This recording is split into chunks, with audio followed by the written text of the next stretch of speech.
நாங்கள் இப்போது ஏலகிரி வந்துக்கிறோம். ஆமா. வந்து இப்போ நிலா ஒரு வியூ பாயிண்ட் பார்க்க போயிட்டு இருக்கோம். இதுதான் சுலோச்சனா. இவ தான் என்னை தொந்தரவு பண்ணி இங்கே கூட்டின்னு வந்தா.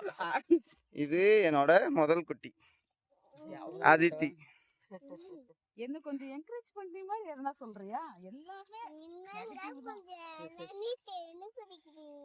சரிங்க.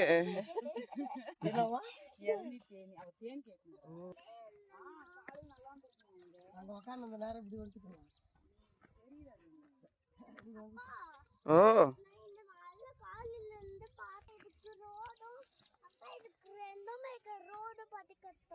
ஆமா,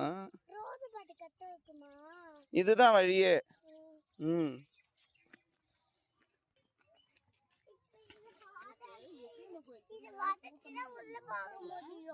ம்